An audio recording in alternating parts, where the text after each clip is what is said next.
पल्लवी, तुझे अपने अधूरे जीवन की दास्तान कहाँ सुनाना आरंभ करूं? तू ये सब नहीं समझ सकती है क्योंकि तू सुहागन है।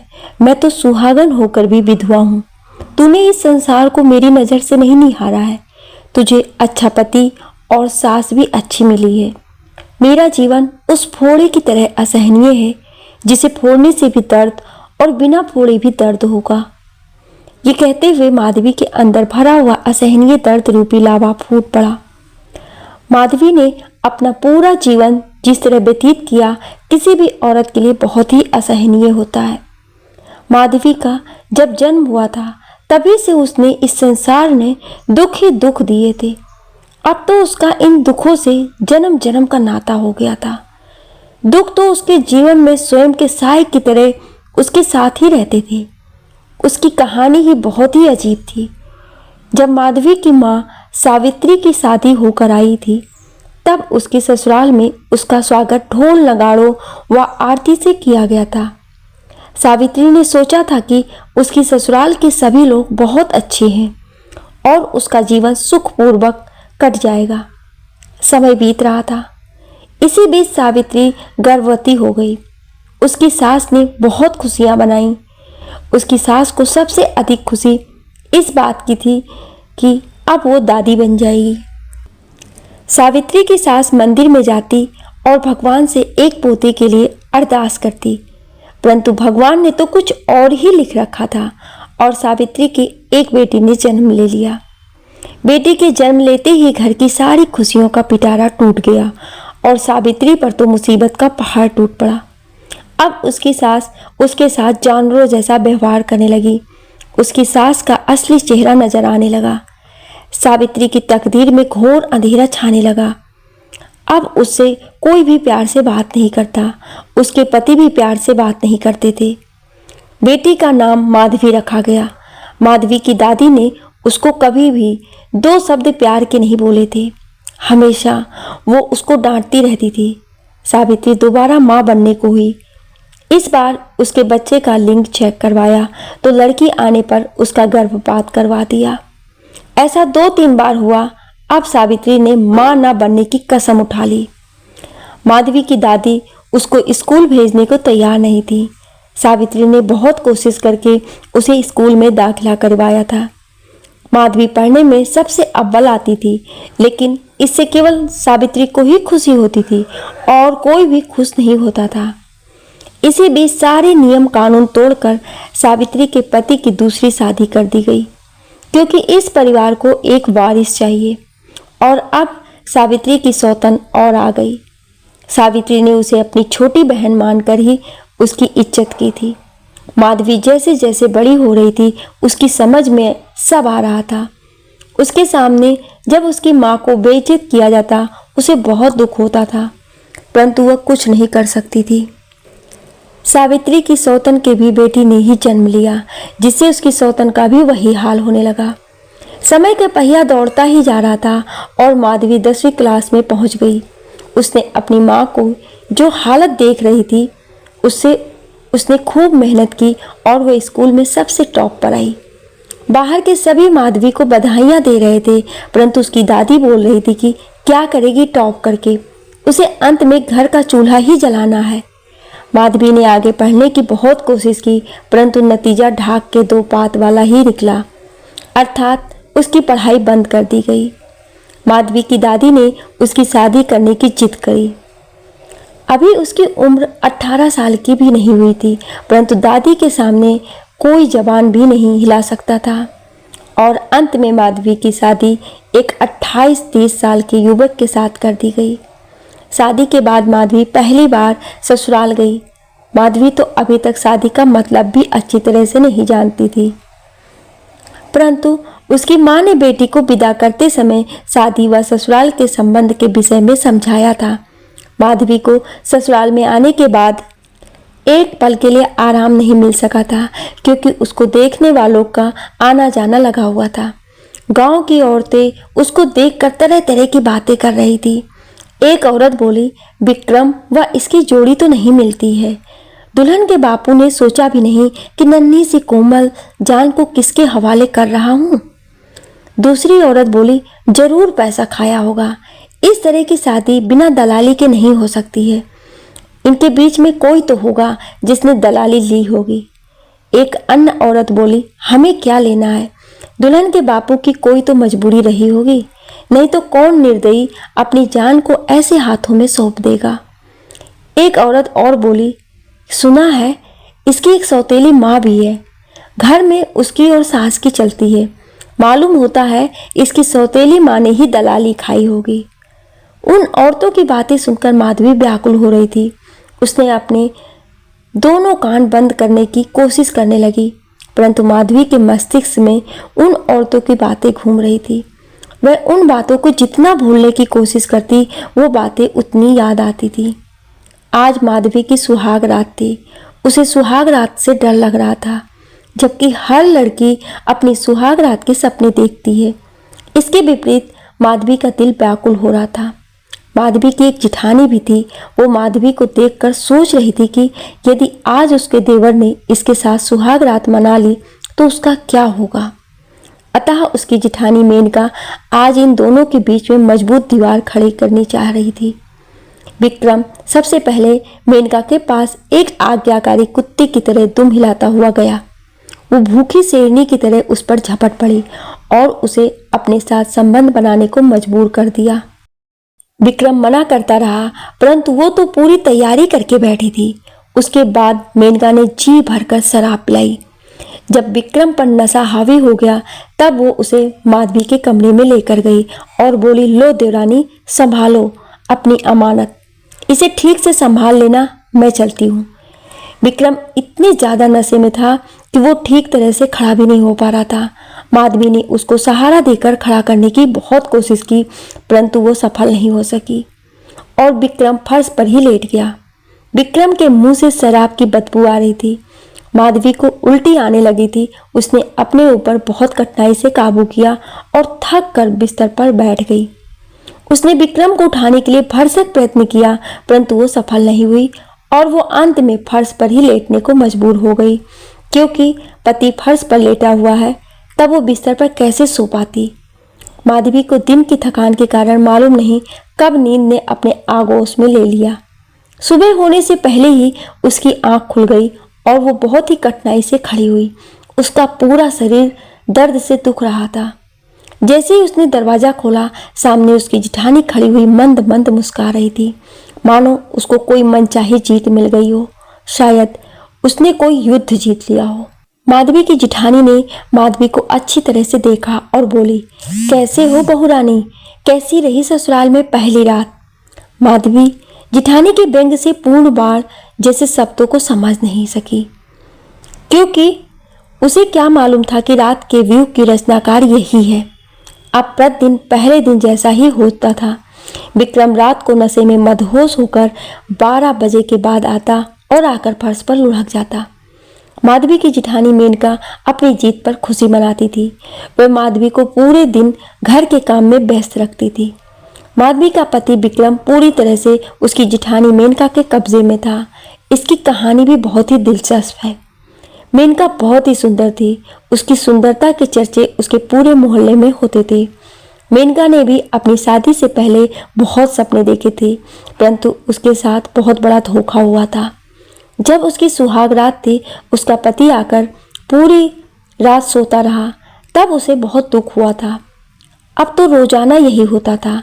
जब उसके पति का चेकअप करवाया गया तब मालूम हुआ कि वो नपुंसक है। इसके बाद चुपचाप उसका इलाज करवाया गया, परंतु कोई लाभ नहीं हुआ। मेनका ने तलाक लेने के लिए बोला, तब उसकी सास बोली, कोई बात नहीं बहू, मैं इसका भी उपाय बताती हूँ। अब तुझे मेरे कहने के अनुसार ही चलना होगा। ऐसा करने से घर की इज्जत भी रह जाएगी, तेरी भी इच्छा पूर्ति हो जाएगी। उसकी सास ने उसे अपने छोटे बेटे के साथ संबंध बनाने का सुझाव दिया। इस पर दोनों ने ही ऐतराज किया, परंतु घर की इज्जत का वास्ता दोनों मखन गए और वही हुआ जो सास चाहती थी। मेनका 2 बच्चे की मां बन गई। मेनका ने अपने देवर की शादी नहीं होने दी थी। सास को भी उसकी बात माननी पड़ी थी। कुछ समय बाद उसकी सास स्वर्ग सिधार गई और विक्रम के पिता ने उसकी शादी चुपके से पक्की कर दी। जब इसका पता मेनका को हुआ तो उसने अपने ससुर से पूछा मेरा क्या होगा। तब मेनका को बातों से बहलाकर अतिशीघ्र शादी कर दी गई थी। अब मेनका को जब अपना पति दूर होता नजर आया तब उसने ये जाल बुन दिया और विक्रम को ऐसा फंसा दिया कि वो उससे बाहर निकल ही नहीं सकता। माधवी बहुत परेशान रहने लगी। उसकी समझ में भी नहीं आ रहा था कि वो विक्रम से बात करना चाहती थी, परंतु उसकी जिठानी दिन में काम में इतना व्यस्त रखती थी कि वो किसी से मिलना तो दूर स्वयं भी आराम नहीं कर पाती थी। माधवी की परेशानी सुनने वाला उस घर में कोई नहीं था। फोन को तो हाथ भी नहीं लगाने देती थी। रात को विक्रम नशे में आता था और आकर फर्श पर ही लेट जाता था। अब हर रात को यही ड्रामा होता था। अब माधवी रोज के इस नाटक से तंग आ गई और वो समय की प्रतीक्षा करने लगी। एक रात को वो किसी काम से अपने कमरे से बाहर निकली तो उसे अपनी जिठानी के कमरे से कुछ आवाज आ रही थी। माधवी उधर दीवार का सहारा लेकर सुनने की कोशिश करने लगी। उसने सुना कोई मर्द कह रहा है कि भाभी बस अब बहुत हो चुका, मुझे माफ कर दो, मैं अब तुम्हारे साथ ये सब करते हुए ऊब गया हूँ। अब तुम्हें ऐसा ही करना था तो मेरी शादी करके दूसरी औरत की जिंदगी क्यों खराब की है, मैं उसे आज सब बता दूंगा। मेनका बोली, देवर जी मेरा नाम भी मेनका है, शायद तुमने मेनका की कहानी नहीं सुनी। उसने विश्वामित्र को भी अपने बस में कर लिया था। मेरे पास तुम्हारे ऐसे सबूत हैं जिनके सहारे मैं तुमको जेल करा सकती हूँ। विक्रम बोला, इससे तो जेल ही ठीक रहेगी, तुम मेरी जेल करा दो। मेनका बोली, देखो देवर जी ज़्यादा गर्म खाने से मुंह जल जाता है, ठंडी करके खाओ तब ठीक रहोगे। मेरी बात का ध्यान रखना, यदि तुम्हें उस कली का स्वाद चखने की इच्छा है तो मैं वो भी करवा दूंगी, लेकिन धैर्य रखो। इतना कहकर वो चुप हो गई। बहुत देर तक किसी की आवाज़ नहीं आई। अब माधवी की समझ में पूरी कहानी आ चुकी थी। अब माधवी यहाँ से निकलना चाहती थी। आज उसने विक्रम से बात करके फैसला करना था। वहीं रात के 12 बजे विक्रम नाटक करता आया। माधवी क्रोध से लाल हो रही थी। वो बोली, ये क्या है, रोज का नाटक बना लिया है? तुझे जब यही करना था तब शादी करके किसी की जिंदगी से खेलना ठीक था। मुझे आज सब मालूम हो चुका है जो तुम दोनों की खिचड़ी पक रही है। विक्रम बोला, कौन सी खिचड़ी पक रही है? माधवी बोली, मैंने सब सुन लिया है, मैं तुम दोनों की शिकायत जेठ जी से करूंगी। विक्रम बोला, कर देना, वो क्या कर लेगा, वो तो हिजड़ा है। यदि वह ठीक होता तो मुझे क्यों इस गंदी नाली में डूबना पड़ता था। और विक्रम माधवी पर हाथ उठाने को तैयार हुआ, लेकिन माधवी ने उसका हाथ पकड़ लिया। किस हैसियत से मुझ पर हाथ उठाने की कोशिश की? मैं यह हाथ तोड़ना भी जानती हूँ। जो आदमी अपनी भाभी के साथ नाजायज संबंध रखता है, मैं ऐसे इंसान पर थूकती हूँ। और माधवी ने उसे धक्का देकर कमरे से बाहर कर दिया। इस तरह वो बाहर खड़ा होकर दरवाज़ा खोलने के लिए कहता रहा, परंतु उसने दरवाज़ा नहीं खोला। वो थक कर भाभी के कमरे में गया और वहीं सोया। उसने अपनी भाभी से झूठ बोल दिया कि वो थक कर सो गई है, इसलिए सुन नहीं रही है। माधवी को उस रात नींद नहीं आई। वो पूरी रात यही सोचती रही कि ये सब मेरे साथ ही क्यों हो रहा है। अब उसने ये घर छोड़ने का पक्का इरादा कर लिया। माधवी ने रात को ही अपने मायके से मिले कपड़े बैग में रख लिए। सुबह होते ही उसका सामना उसकी जिठानी मेनका से हो गया। वो अपनी जिठानी से बोली, जीजी मुझे आज ही अपने मायके जाना है और मैं आप सबको शांतिपूर्वक कह रही हूँ कि मुझे कोई भी रोकने की कोशिश मत करना। और क्यों जा रही हूँ इसका कारण आप अच्छी तरह जानती हो। यदि किसी ने कुछ भी हंगामा करने की कोशिश की तो मैं अभी तुम सबकी इज्जत का ढिढोरा पीटने में देर नहीं करूँगी। यदि तुम सबको अपनी इज्जत प्यारी है तो मुझे मेरे घर अभी छुड़वा दो। यदि तुम में से कोई तैयार नहीं है तो मैं अकेली चली जाऊंगी। मुझे सब पता चल गया है यहाँ कौन क्या है। अब उसकी जिठानी सब समझ गई थी। उसने सोचा यदि इसने शोर मचाया तो सब इज्जत मिट्टी में मिल जाएगी। अतः उसने विक्रम को जगाकर माधवी को उसके घर भिजवाने का प्रबंध कर दिया। रास्ते में विक्रम ने उसे बहुत समझाने की कोशिश की और कहा कि तुम कुछ दिन वहाँ रहकर वापस आ जाना, इसके बाद सब ठीक हो जाएगा, मेरी बात पर विश्वास करना। माधवी उससे झूठी हाँ करती रही, क्योंकि उसे तो इस पिंजरे से किसी प्रकार आज़ाद होना था। कुछ समय बाद माधवी आज़ाद होकर अपने घर पहुंच गई। जब घर पर उसकी माँ ने उसे अचानक इस तरह आया हुआ देखा तो उसको चिंता हो गई, परंतु दामाद को साथ देखकर उसकी चिंता कम हो गई। विक्रम वहाँ कुछ समय रुककर वापस लौट गया। इसके बाद उसकी माँ ने उससे इस तरह अचानक आने का कारण पूछा। तब माधवी अपनी माँ से लिपटकर फूट फूट कर रोने लगी। सावित्री उसे चुप कराने की नाकाम कोशिश कर रही थी। माधवी चुप नहीं हो रही थी, वो लगातार रोए जा रही थी। परंतु माधवी ने अपने ससुराल की पूरी घटना जब माँ को बताई, तब माँ ने उसे ससुराल जाने से मना कर दिया। सावित्री ने जब पूरी घटना अपने पति को सुनाई, तब वो बोले, अब माधवी अपने ससुराल नहीं जाएगी, हम उसका तलाक कराकर उसकी दूसरी शादी कर देंगे। माधवी के पिता ने एक वकील किया और माधवी के ससुराल वालों पर दहेज व प्रताड़ना का केस डाल दिया। कोर्ट केस चला, कुछ समय में ही फैसला हो गया, माधवी का तलाक हो गया। अब उसकी मम्मी ने कुछ समय बाद ही उसकी दूसरी शादी करवा दी। माधवी की अब दूसरी शादी हो गई और वो अपनी नई ससुराल में आ गई। उसके पति का नाम नीरज था। नीरज एक ठेकेदार के साथ काम करता था। ठेकेदार के साथ काम करने से वो शराब पीना, जुआ खेलना, सभी काम में निपुण था। माधवी को यहाँ आकर भी कोई भी प्यार के दो बोल बोलने वाला नहीं था। नीरज की शादी भी उसके दूर के चाचा चाची ने की थी। नीरज उनके पास रहकर ही बड़ा हुआ था। नीरज भी रात को शराब पीकर आता और सारी रात उसके साथ मारपीट करता था। अब माधवी को धीरे धीरे यह सब सहन करने की आदत सी बनती जा रही थी। माधवी ने इसे अब अपनी तकदीर ही मान लिया और किसी को भी इसके लिए दोष देना छोड़ दिया था। इसी दरमियान माधवी माँ बन गई। अब वो अपनी परेशानियों को भूलकर अपने बच्चे की परवरिश करने में लग गई। उसने अपने मुन्ने का नाम करण रखा और अब करण ही उसकी जिंदगी थी। माधवी ने अपनी जिंदगी में जितने दुख व अभाव देखे थे, वो उन सब से करण को दूर रखना चाहती थी। वो उसके दुखों में उसकी ढाल बनकर खड़ी हो जाती थी। करण भी अपनी माँ की आंखों से एक पल के लिए ओझल नहीं होना चाहता था। उसने अपनी माँ की उंगली पकड़कर चलना सीखा था। अब माधवी करण को ही देखकर जीती मरती थी, वही उसकी आंख का तारा था। करण अपने पिता से उतना प्यार नहीं करता था जितना वो माँ से करता था, क्योंकि वो उसे नीरज से दूर ही रखती थी। वो नहीं चाहती थी कि उसके ऊपर नीरज की बुरी आदतों का असर उस पर पड़े। नीरज को अपने बेटे से ज़्यादा लगाव तो शराब व जुआ से खेलने से था। वो रात को देर से घर आता था और उसके जागने से पहले स्कूल चला जाता था। इससे उसे नीरज से मिले महीनों बीत जाते थे। एक बार करण का किसी बच्चे से झगड़ा हो गया था और उस बच्चे ने उसके सिर पर पत्थर मार दिया था। इससे करण के सिर से बहुत खून बह गया था। माधवी ही उसे अस्पताल लेकर गई थी। जब उसने नीरज को फ़ोन करके अस्पताल आने को कहा, परंतु वो अस्पताल नहीं आया था। माधवी ने ही अपना खून देकर उसे बचाया था। उस घटना ने माधवी को झकझोर दिया था।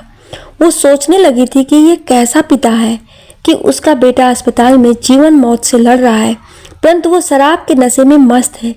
वो वहाँ आकर उसकी कुशलता भी नहीं जान सकता है। करण के ठीक हो जाने के बाद माधवी ने पहले कोई नौकरी देखी और जब उसे नौकरी मिल गई तब उसने नीरज से अलग रहने का निर्णय ले लिया। जब माधवी ने नीरज को छोड़कर अलग रहने का निर्णय ले लिया, उसे कुछ दिन तो कुछ परेशानी हुई, परंतु कुछ समय के बाद सब कुछ अच्छा होने लगा था। करण स्वस्थ होकर पुनः स्कूल जाने लगा था। माधवी ने अब परेशानियों से लड़ना सीख लिया था। अब वो तप कर खरा सोना बन चुकी थी। ईश्वर भी हर समय उसकी परीक्षा लेने के लिए तैयार ही रहता था। इसी बीच किसी ने आकर सूचना दी कि नीरज का एक्सीडेंट हो गया है और उसको बहुत चोट आई है। माधवी शीघ्र ही उसे देखने अस्पताल पहुंच गई और नीरज की हालत पर रोना आ गया। अब वो माधवी का ही नाम ले रहा था। माधवी ने डॉक्टर से बात करके उसको अच्छा इलाज करने को कहा। माधवी ने अपने मालिक से बात की और नीरज के इलाज के लिए कुछ रुपए उधार मांगे। माधवी के मालिक ने उसे समझाया कि तुम्हें अपने ऊपर कर्ज नहीं करना चाहिए, क्योंकि नशा करने वाले व जुआरी कभी भी अपनी आदत नहीं भूल सकते। माधवी ने अपना फर्ज पूरा करते हुए नीरज का इलाज करवाया, परंतु जिसका डर था वही हुआ। नीरज ठीक होते ही अपनी पुरानी आदतें हावी होने लगी। अब माधवी के घर महफिल जमने लगी। माधवी इससे परेशान रहने लगी। उसने नीरज को बहुत ही प्यार से समझाने की कोशिश की, परंतु नशा करने वाला व जुआ खेलने वाला प्यार की भाषा नहीं समझता है। एक दिन तो नीरज ने माधवी को अपने दोस्त के साथ संबंध बनाने को कहा। ये सुनकर माधवी ने नीरज को समझाया, परंतु वो तो अपनी जिद पर था। माधवी ने उसको कल तक सोचने का वादा कर दिया। दूसरे दिन जैसे ही उसके यहाँ उसके दोस्त का आना आरंभ हुआ, उसी समय उसने पुलिस को फोन कर दिया। पुलिस ने उनको जुआ खेलते हुए रंगे हाथ गिरफ्तार कर लिया। अब माधवी उस शहर को छोड़कर दूसरे शहर में चली गई।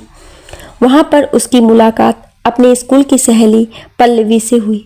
उसकी सहेली ने उसका हाल पूछा। पल्लवी, मैं तुझे अपने अधूरे जीवन की दास्तान कहाँ से सुनाना आरंभ करूं? तू ये सब नहीं समझ सकती क्योंकि तू सुहागन है और मैं सुहागन होकर भी विधवा हूँ। तू इस समाज को मेरी नज़र से देखोगी तब पता चलेगा। तुझे अच्छा पति और अच्छी सास मिली है। मेरा जीवन उस फोड़े की तरह असहनीय है जिसे फोड़ने पर भी दर्द होगा और बिना फोड़े भी दर्द होगा। ये कहते हुए माधवी के अंदर भरा हुआ असहनीय दर्द का लावा फूट पड़ा। पल्लवी ने उसे शांत करने की कोशिश की, परंतु वो चुप नहीं हो रही थी। वो लगातार रोए जा रही थी। माधवी अपनी पूरी दुख भरी कहानी सुनाई, जिसे सुनकर पल्लवी भी एक बार बुरी तरह दुखी हो गई और बोली, माधवी, तूने इतना सब कुछ सहन किया, मैं तो सहन नहीं कर पाती। तू ये सब कैसे सहती रही? माधवी बोली, पल्लवी, वक्त सब कुछ सहना सिखा देता है। मैंने तो कभी अच्छा वक्त देखा ही नहीं। मेरे इस जीवन में कभी खुशियों वाला बसंत आया ही नहीं। मुझे इस नन्ही सी जान के कारण जीना पड़ा। मैं अब इसके लिए ही जी रही हूँ। इसको बड़ा आदमी बनाऊंगी। इस तरह माधवी इस समाज द्वारा ठुकराई हुई सुहागिन होने के बाद भी विधवा की तरह जीती रही। लिखने और बोलने में कोई त्रुटि हुई हो उसके लिए क्षमा प्रार्थी हूँ। आपको ये कहानी कैसी लगी हमें कमेंट करके ज़रूर बताएं और ऐसी ही कहानियाँ सुनने के लिए हमें सब्सक्राइब जरूर करें। Thank you.